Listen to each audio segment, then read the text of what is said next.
naramubuze nyuma ya kiriya kiganiro twakoze niba ari umujinya yaba yaragize wo kuba naramuhanuye nkamubwira ko urukundo ari gukunda Kayusi rudashoboka nta naho byigeze biba.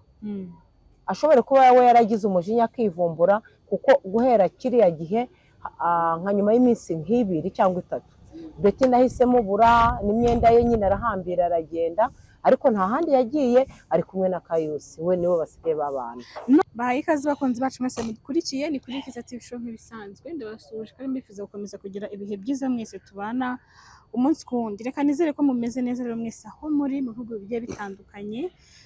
By'umwihariko reka mbanze nshimire wowe udukurikirana, wowe wandika comment ndetse ukanasharinga inama n'ibitekerezo byanyu no kuri n'ingirakamaro. Hari benshi mugira inama zikabafasha mu buzima bwabo bwa buri munsi cyangwa se n'igitekerezo kindi. Niyo mpamvu rero biba byiza iyo urebye ikiganiro hanyuma ukandika muri comment uko wakibonye, niba ari inama cyangwa se n'indi nyunganizi cyangwa ubundi bufasha wifuza gutanga ku muntu twaganirije, biba byiza kurushaho kuko hari benshi mugira inama kuko ku buzima bwabo kandi bikabagirira akamaro bikajya n'icyo bihindura ku mibereho yabo.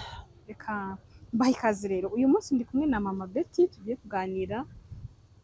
Ndisegura cyane ku bantu ubushize hari ikiganiro nagiranye na Betty, numva abantu ntibabyakiriye neza barantuka benshi ngo ndamushyigikiye ariko ntago ariko byari bimeze kubera ko njyewe navugaga ndi kuvuga nti uburenganzira bwe nyine buri muntu afite uburenganzira ku muntu ku mahitamo y'umuntu yakunda, ariko sinigeze mbwira Betty ngo akundane na Kayusi. Rero mwabyumvise nabi, ntago ari uko nari mushyigikiye ahubwo njye nta ruhande na rumwe nigeze nshaka kujyamo kuko Betty ni umuntu mukuru yakifatira imyanzuro na mama we bakifatira imyanzuro. Rero abantu mwantutse ngo ntago namuhanuye ngo nta nama namugiriye, ntago namugiriye inama mbi, nta nubwo namubwiye kubana na Kayusi, ahubwo mwabyumvise nabi. Njye navugaga yuko nk'umuntu mukuru yakifatira umwanzuro ku muntu nyine agahitamo Kayusi cyangwa se agahitamo mama we.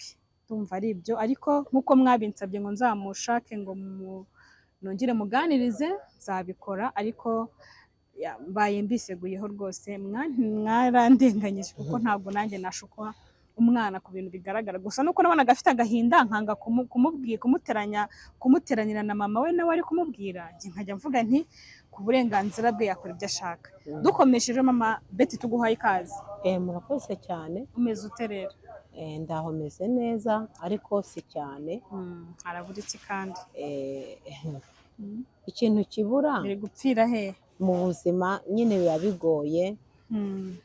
Kandi mbwira n'abankurikiye ubushize ikiganiro twakoze ikiganiro cya Betty nanjye, ariko cyarambabaje cyane kuko benshi babonye ko nanamukubise, ariko ntabwo nari nishimye kuko nta kuntu wakwishima umwana ashaka gukora ibintu binyuranye n'umuco.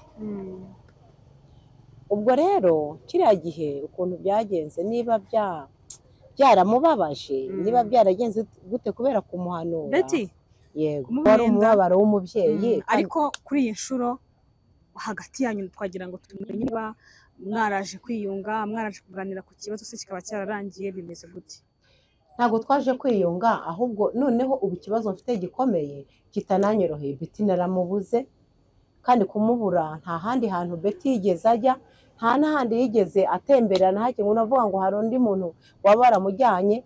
Betty naramubuze, asigaye abana na Kayusi. Kongo iki? Naramubuze nyuma ya kiriya kiganiro. Betty abana na Kayusi se gute? Babanye batese gute? Bishoboka gute? Naramubuze nyuma ya kiriya kiganiro twakoze. Niba ari umujinya yaba yaragize wo kuba naramuhanuye nkamubwira ko urukundo ari gukunda Kayusi rudashoboka nta naho byigeze biba. Ashobora kuba we yaragize umujinya akivumbura kuko guhera kiriya gihe nka nyuma y'iminsi nk'ibiri cyangwa itatu Betty nahise mubura n'imyenda ye nyine arahambira aragenda, ariko nta handi yagiye ari kumwe na Kayusi we niwe basigaye babana. None ubwo bivuze ngo kuva cya gihe tuganira muri kumwe ari nabwo wamukubiseyo ukanamuciraho agapira ko hejuru? Yego. Urumva urabyibuka? Ndabizi. Bivuze ngo nyuma ya kiriya gihe urashingira ku cyo uvuga ko babana rero, kubera ko impamvu nshaka kubimenya. Wenda Betty ni umukobwa ukuze, ni mukuru, yakimenyera imyanzuro cyane ko hari ubwo mubana. tubwiye ko mutabana nyine yiberaho afite uko abayeho nyine mutabana twari dusigaye turi kumwe muri iyi minsi mwabana Yego. mu rugo. yego Ubwo rero umuntu yakibaza baba barabanye bate, kuko cyane ko Kayusi asigaye ari umuprofete. Kayusi yakijijwe, umuntu ukijijwe kuriya rero ntabwo ushaka kubana n'umuntu bishingiye gutyo muri ubwo buryo. Birashoboka ariko ntabwo tuzi ko Kayusi yabikora. Nyine urashingira ku cyo uvuga ko yewe ikintu nshingiraho urabona niba bari mu rukundo nta wundi muntu Betty nigeze numva ambwira ko akunda usibye buriya bimbwiye turi kumwe abwira ko ari uburenganzira bwe agomba kumukunda. kandi noneho icyo nanashingiraho na Betty ubwo yambwiye ngo Kayusi ntakiri wa wundi yarahindutse yarakijijwe. ni ukuvuga ngo kuba namubwira ko yamuhemukira ntago we yabishingiragaho. yambwiraga ko yahindutse pe nawe rero agomba kumukunda. ubwo rero sinzi aho nagiye ngeze mu rugo nsanga ibintu bye imyenda ye ntayihari yayifashe yagiye. kugeza n'ubwo agenda kumuhamagara kugeza n'ubu telefone ndayihamagara igacamo ntayifate.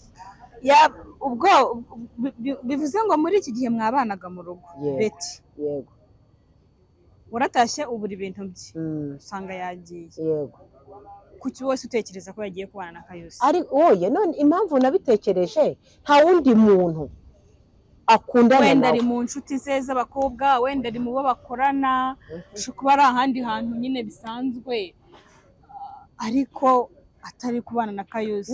none se ni umuntu wabikubwiye byibura? ni ukuvuga ngo muri make amakuru mfite ndi kumva abantu bambwira banavuga bavuga ko yagiye kubana na Kayusi ko ari barimo babana. ubwo rero yaba noneho yarafashe umwanzuro ukakaye. nyine birashoboka umujinya yarawugize. buriya umujinya yavanye hariya ashobore kuba ariwe yahise afatiraho agahita yajya yafata umwanzuro kuko we ariko nubwo yawugize yaba yarahubutse kuko biriya bintu namugiragaho inama n'undi mubyeyi wese yamugira inama. kuba abantu benshi banditse muri komenti ikiganiro cyanyu gifite komenti nyinshi ndumva zigera mu 1000 kubera ko mperuka kora ziri muri 900. komenti zose nabonaga zabaga zivuga ati ibi bintu ni amahano ntabwo bakwiye kubana kandi kuko umuntu mwabyaranye buraba ari umugabo wawe. yego urumva zose zavugaga yuko mbese baba baramuhanaga ati ntugomba kubana n'umuntu wabyaranye na mama wawe. komenti zose urumva arashobora no kureba komenti akavuga ati abantu n'ubundi ndabona ntawe uzantikira reka nigendere. ariko ku rundi ruhande ndibaza wenda nimero yawe yaba yarayiborotse se yaba yarayisibye uramuhamagara bikagenda biti. ndashaka njye kuza kuyihamagara nkumva niba njye bikunda. ngewe rero ni ukuvuga ngo ukuntu bimeze rimwe ndayihamagara igacamo ntayifate ubundi nkayihamagara nkasanga ntiriho. ubwo rero muri make sinzi ukuntu kuri telefone namubona nabuze ukuntu yabasha no kumfata ngo tuvugane. uramutse usanze wenda turi gukeka ni n'abantu bari kukubwira bati twamubonanye na Kayusi babana, usanze koko ari byo kandi ari ikintu utifuzaga, ari ikintu wa mugani cy'amahano kidakwiye no kubaho, ugasanga koko barishingiye baragiye kubana, nka mama wa Betty wabyakira gute? Ntabwo nabyakira neza bishingiye ku nama naba naramugiriye, impanuro zose namubwiye akazanga. Betty akaba yarafashe umwanzuro wo kujya kubana na Kayusi, akagenda atanambwiye, akagenda atanansezeye. Njye ntabwo nabyakira neza kuko ni ikintu kinagoye kitajya kibaho mu muco w'Abanyarwanda. Naho kibaye biba ari amahano, ni kwa kundi mu muryango bashobora kugucamo cyangwa ntunagaruke. ubwo rero yewe ntabwo nabujya kumukurayo, ntabwo byakunda. Bishoboka nkaba mfite uburenganzira koko nkamenya naho baba, ntagenda nkanamukurayo. Wigeze kuvuga ubushize mu biganiro byabanje uvuga uti Betty nubana na Kayusi uzanyibagirwe nk'umubyeyi wakubyaye, uzibagirwe ko ndi mama wawe. Icyo kintu cyagikomeje ku buryo usanze koko babana wavuga uti komeza inzira zawe n'umugabo wawe, nanjye nkomeza inzira zanjye nka mama wawe, ariko ntuzongere kunyita mama wawe. Rero burya umwana ni ikintu kigoye, kandi ko warabyaye umwana ukamurera agakura ni ibintu biba bihabanye kugira ngo umubyeyi atandukane n'umwana. Ariko biramutse sanze koko Betty ariko Kayusi nk'uko abantu babimbwiye, ni ukuri keza nkubwiza ukuri, Betty numva ntakongera kumusuhuza. numva nakongera kumusuhuza. None se urumva namusuhuza gute, mu ruhe rwego? Umuntu waba wararenze ku masezerano akarenga kuvuga ngo nta muntu ubana n'umuntu wabyaranye na mama we, akarenga akajya kubikora. nko kubana na papa yigeze kubwira ngo keretse ari papa wawe? Oya, nuriya nubwo ari papa wanjye. Oya, ubundi umuntu wese waba warabyaranye na mama wawe cyangwa niba waba barabanye, ntabwo waba wemerewe gukora ayo mahano yo kuba waryamana nawe. Aba ari nka papa wawe ukubyara. Yego. Ise abivugaho iki cyangwa amakuru niba atarayamenye, niba mwarabiganirije? Papa we rero ntabwo ndabimubwira, ntabyo aramenya. nabuze naho nahera nabimubwira. Man, nyumvira kuba namwegera nkamubwira ngo Betty ngo ahakundana na Kayusi, nabuze ahantu nabihera nanjye ubwanjye sinzi ahantu nzabihera. Wigeze ugerageza kuvugisha Kayusi se? Kubera ko burya iyo ibintu bikiri muri mu magambo barambwiye, ndakeka hari igihe akenshi bishobora kuba byo, ariko hari n'igihe ushobora gusanga ari amagambo atari byo. Wigeze ugerageza kubaza Kayusi cyangwa se ngo umuhamagare we umuvugishe wumve niba ari byo nyine cyangwa atari byo, nyine umwibarishaho amakuru? Mbese wigeze ubigerageza? Kayusi rero buriya ni umuntu udapfa nawe kuba wamaze ikintu ngo akikubwire. Binongeyeho kuba azi ko nabyaranye nawe, akaba akunda Betty. Betty akaba yafata umwanzuro, n'umwanzuro Betty yaba yarafashe si uko Kayusi atawuzi, niwe bawuziranye, baba barabyumvikanye ari byo. None urumva najya guhamagara Kayusi nkamubwira ngo ese amakuru ya Betty, ese Betty araho? Urumva hari ikintu yambwira? Yakubeshya? Nta kintu yambwira. Ashobora kumbeshya ati sinzi ahari, cyangwa se ibyo wibimbaza n'ibindeba bikurikije n'amagambo. Burya Kayusi akunda no gusubiza amagambo. Urashaje, yavuze ngo urashaje ni byinshi cyane. Oya, agomba kuvuga ibiri mu mutima we, ni uburenganzira bwe. Ariko buriya amagambo ashobora kukubwira n'ubundi ashobora kugukomeretsa kurenza uko wabyihorera, wenda ukazamenya amakuru ku rundi ruhande. Ntabwo nigeze rero mbasha kuba nahamagara kuri telefone. Ndashaka kuza guhamagara nimero ya Betty twenda gusoza kugira ngo numve niba mubaze njyewe nse no mubaza numve ko hari icyo namenya. Ariko kubyerekeranye nuko Betty yabana na Kayusi byo ntabwo byaba bishimishije ku ruhande rumwe, ariko none ku rundi ruhande ku giti cya Betty nyine abaye yarahisemo ubu ngubu abaye abana na Kayusi ari wo mwanzuro we, aricyo kintu yahisemo. Ubwo bivuze ngo wa mugani nka mama we waba ufashe umwanzuro, yaba yarafashe icyerekezo cye nawe ugafata icyawe, ariko aho ni hahandi muba mutandukanye nk'umuryango kandi bitagakwiye. None se umuryango nyine ucitsemo kabiri, nyine nawe ntabwo uri mukuru cyane. Urumva Betty aramutse abanye na Kayusi, noneho binongeyeho njye nabanje kumwegera turaganira, mubwira ko ibintu yaba agiye gukora bitabaho. Ese noneho ibaze niyo ntajyayo njyewe pe, ariko ibaze papa we, ibaze wenda n'undi muryango we nka ba nyina wabo cyangwa se ba nyirasenge, kuba bakumva ayo mahano byonyine. Koko barumbwire ke urumva uwo mwana ari uwawe, waramugiriye inama bishoboka akakurusha iki amarere akagenda, urumva uwo mwana mwakongera guhuza? Biragoye kuko haba hatabayemo gushyira hamwe.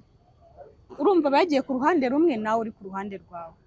Uri kumva ikintu kiba kigoye kirimo aho ngaho. Rero ni hahandi umuntu avuga ati ku giti cyanjye njyewe ndi gutekereza nyine ku bwanjye nkanjye muntu, wenda reka tujye ku ruhande rwa Betty, dutekereze nka Betty wenda kugira ngo tugerageze kumva ko ashobora kuba ari mukuri.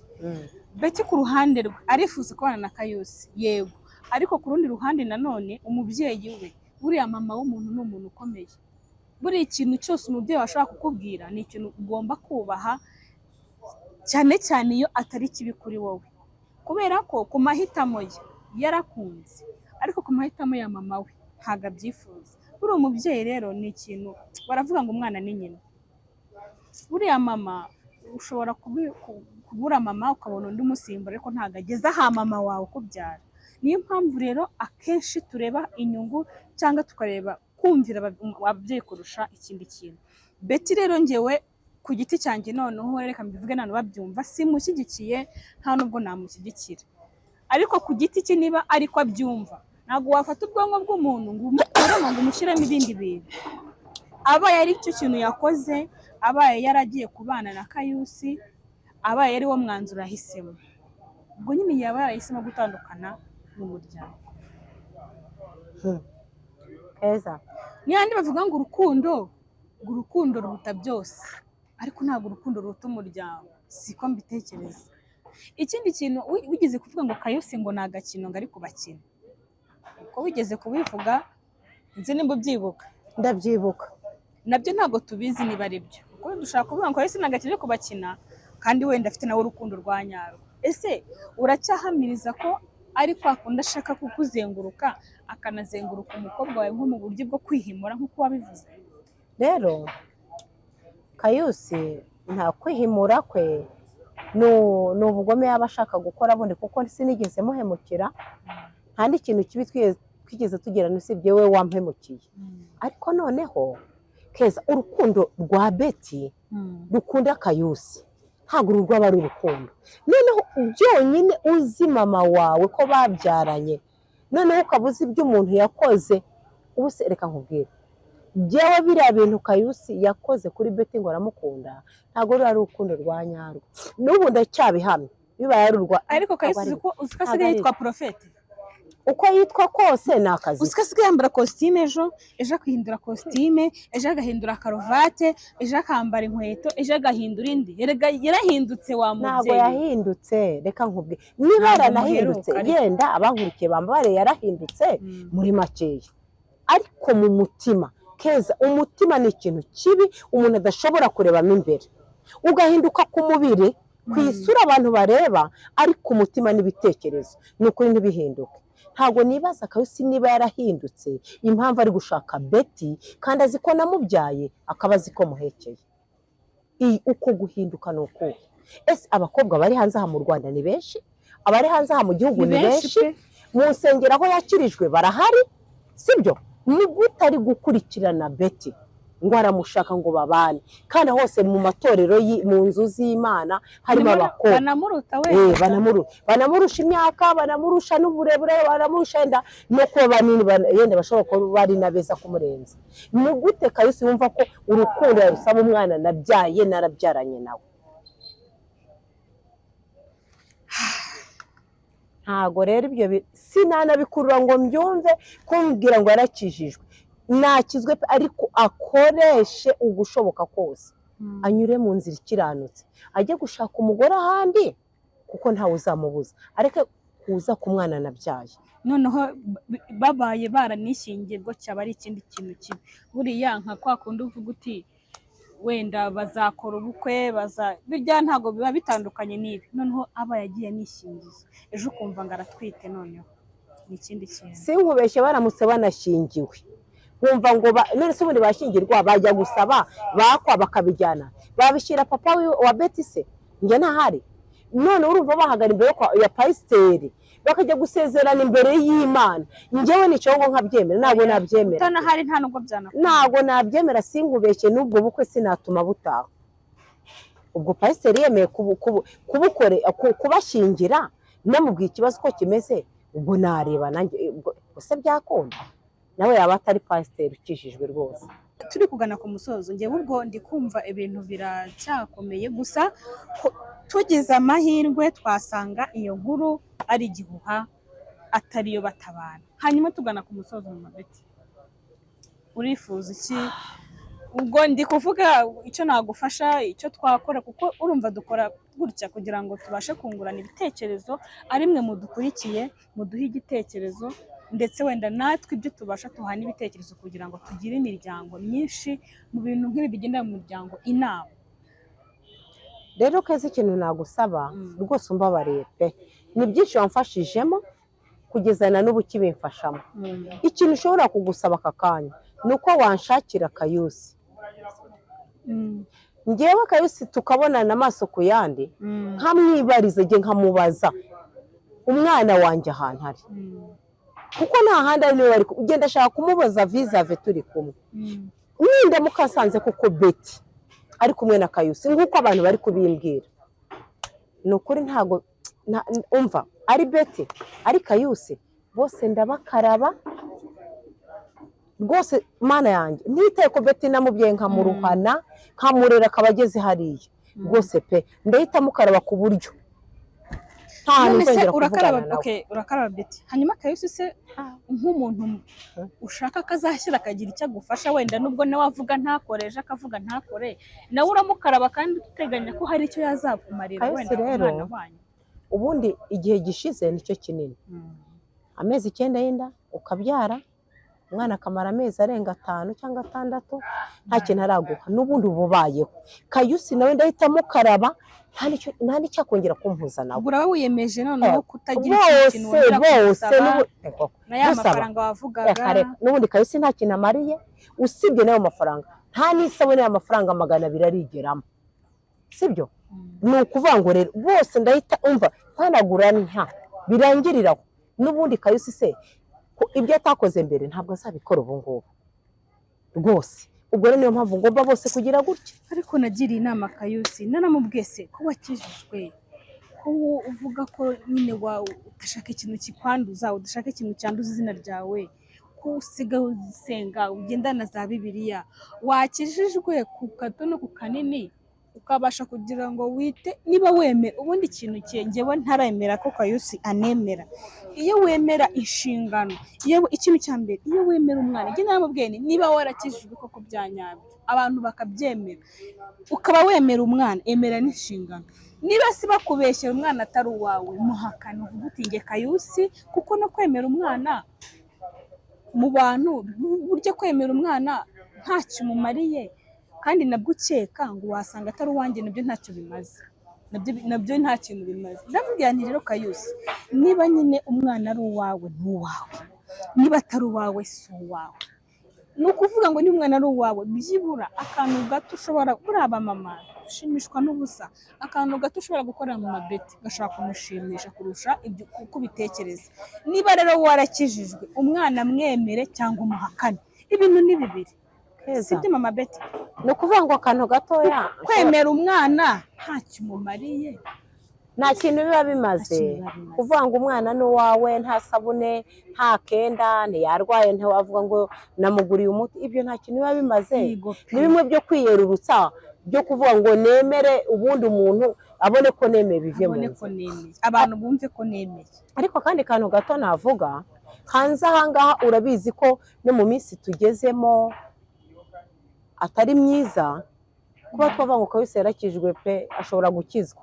Ariko uzi ko no mu rusengero harimo umusore ushobora kureba umukobwa akamukunda, uwo musore agafata umwanzuro wo kumva ko agomba kugenda agakizwa, akinjira muri rya torero kugira ngo wa mukobwa namara kumubona, kuko aba azi neza bijya bibaho ko adashobora kumwemera adakijijwe. Yamara kumubona yenda bagakora n'ubukwe imbere y'Imana, bagasezerana, pasiteri akabasezeranya, yamara kubona agasubira hahandi nyuma yari ari mu byaha, yari afite icyo akurikiye mu nzu y'Imana.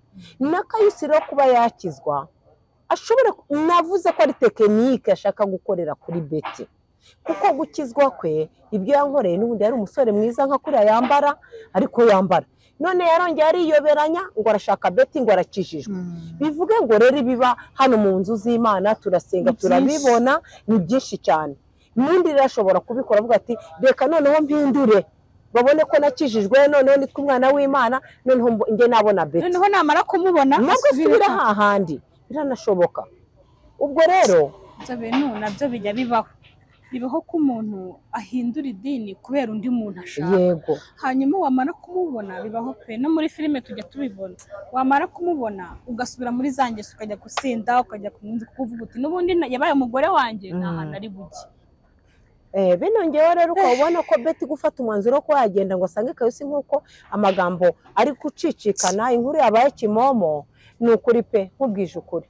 Nuko abona ko n'ubundi atajya kugira iti ntago basaba ntibana, bose babikorera kereka bimutse bakajya ahandi bagashaka n'abandi babyeyi, ariko babikoreye aho ngaho ntibyakunda.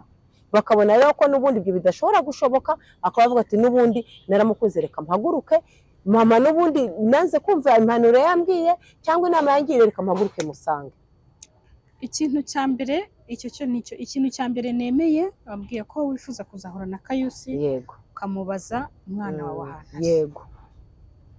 Ndakikwemereye. Ikindi kintu nanjye ndashaka kubwira Betty, ahantu hose ari uri umukobwa mwiza, uri umukobwa mukuru, uri umukobwa rwose ukuze ushoboye kwibeshaho, wamugani n'umugabo wese ushaka. Ariko buriya ababyeyi ni abantu twubaha, ni abantu twumvira, kandi buriya iyo ukoze ikintu, buriya uzareba hanini iyo ukoze ikintu ku giti cyawe wigumuye ku muryango, akenshi ntabwo biguhira. Kuko niyo handi ugira ikibazo ukabura n'uwugisha inama, mama ngo mbigenze, kuko mama wawe mwaratandukanye. Buriya mama wawe ikintu cyose yagukorera, keretse nyine ari kwa kundi wumva ngo nyina w'umuntu ngo barabanga, sinzi. Ariko ubundi hari aho bigeze ukavuga uti hano ntabwo birakabyereka nze mwihorere. Betty rero ahuri warakunze, yego rwose ukunda Kayusi turabyemera, ariko nyine hari icyo umuryango wawe mutari guhurizaho, hari icyo mama wawe atari kwemera. Rero ahantu hose waba uri, ihangane ubyumve, ubyemere, wemere inshingano, wemere kumva nyine, wemere gutegekwa n'ibyo umubyeyi wawe akubwira, kubera ko ntabwo ari ikintu kibi kuri wowe, ni inyungu zawe, ni ibyawe, ntabwo ari ukukwanga. Nicyo kintu njye nabwira Betty. Wowe wamubwira iki mama? Yewe rero ikintu namubwira Betty rwose pe Keza, ntabwo nishimye kugeza na n'ubu. Niba Betty yarampemukiye akajya kubana na Kayusi, ni ukuri njye ntabwo nzi ikintu nakorera Betty mu buzima nk'umubyeyi, kuko Betty ntabwo yabyara ngo muhembe, Betty si yarwara ngo musure, Betty nta nubwo twanahura no mu nzira byonyine n'abantu bari kubivuga, bari kubyumva nabo ubwabo bamaze kungira urw'amenyo, nta nubwo twanahura ngo tunahagarare mu nzira guteze. Hari ikintu wabwira Kayusi? Kayusi rero, Kayusi we yarenze ihaniro. Nta nubwo Kayusi kereka guhura nawe ngiye tukavugana amaso ku yandi, naho kumubwira se Kayusi namubwira iki n'umukobwa wanjye ataranyumviye? Ikibazo buriya ko ngishinja Betty, buriya n'umwana uzi ubwenge mukuru akagombye kumva ati mama mbwiye kwica ari kibi cyangwa ari cyiza. Ariko buriya iyo umuntu adafite uwo yagisha inama, urumva uwo yagisha inama ni Kayusi, kandi nawe urumva Kayusi inama yamugira niyo kumubwira ati mama mwihurire twigumane, urumva nta yindi nama nawe yamugira. Urumva rero niyo mpamvu ku giti cye nawe nk'umuntu mukuru agomba kwicara akitekereza, akavuga ati njyewe umwanzuro wanjye n'uyu, wa mugani reka twizere ko atari nabyo, reka twe kwizera ko babana, twe kubyemera nk'ibintu bya nyabyo, tubibare nk'aho atari byo. Wenda nitubimenye nyir'ubwite akabitwibwirira tuzabyemera, nibyo byiza. Bano rero mudukurikiye ndabashimira kuri kubana natwe, ku bitekerezo byanyu ndetse n'inama mujya abantu bagiye batandukanye. Ndabashimira mwese mwanditse comment. Ikiganiro cya Mama Betty na Betty cyagize comment nyinshi, kandi ibyo mwavugaga ni ukuri, inama mwabagiriye nizo, ni amahano, ntabwo bakwiriye kubana, kandi yarabyaranye na mama we. Ndabashimira, kandi koko reka twizere ko na Betty ubwe nawe nubwo bivuga ko babana, ariko reka twizere ko atari ukuri. Reka mbashimire, turasubira mu kiganiro cy'ubutaha.